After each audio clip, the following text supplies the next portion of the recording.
नमस्कार, मी मिलिंद पाटील, समावेशित शिक्षण तज्ञ, गट साधन केंद्र पंचायत समिती चोपडा, पाठ्यपुस्तक प्रतिनिधी। यावर्षी शैक्षणिक वर्ष 2024-25 साठी मोफत पाठ्यपुस्तक वाटप योजनेअंतर्गत चोपडा तालुक्यातील जवळपास 36,000 विद्यार्थ्यांना यावर्षी पुस्तकं वाटप करण्यात येणार आहेत। या वर्षाचा विचार करता मराठी माध्यमाचे जवळपास आपल्याला 19,223 आणि सेमी माध्यमाचे 13,450, उर्दू माध्यमाचे 3,239 आणि उर्दू सेमी माध्यमाचे 160 अशा विद्यार्थ्यांना यावर्षी आपण पुस्तक वाटप करणार आहोत।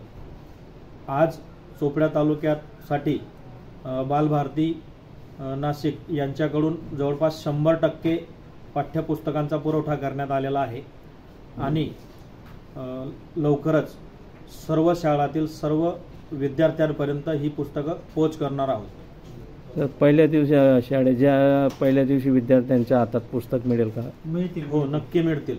तालुक्याचं असं नियोजन आहे की प्रथम दिवशी 15 जून रोजी ज्या दिवशी शाळा उघडणार आहेत त्याच दिवशी प्रत्येक मुलाच्या हातात पाठ्यपुस्तक देण्याचं तालुक्याचं नियोजन आहे आणि त्या अनुषंगाने आमचे प्रयत्न सुरू आहेत। आज दिनांक 31 मे 2024 पासून तर दिनांक 5 जून 2024 पर्यंत प्रत्येक केंद्रापर्यंत पाठ्यपुस्तक पोहोच करण्याचं नियोजन आमचं झालेलं आहे आणि त्या अनुषंगाने तालुक्याचे गट शिक्षणाधिकारी आदरणीय अविनाश पाटील साहेब आणि संपूर्ण पंचायत समितीची टीम अत्यंत तळमळीने आणि खूप स्पिरिटने सदरचं काम पूर्ण करत आहेत, जेणेकरून विद्यार्थ्यांच्या शैक्षणिक सत्राच्या पहिल्याच दिवशी त्यांना पुस्तकं मिळाली तर त्यांचा जो काही पुढील शैक्षणिक प्रवास आहे तो अत्यंत सुखकर आणि आनंददायी होणार आहे।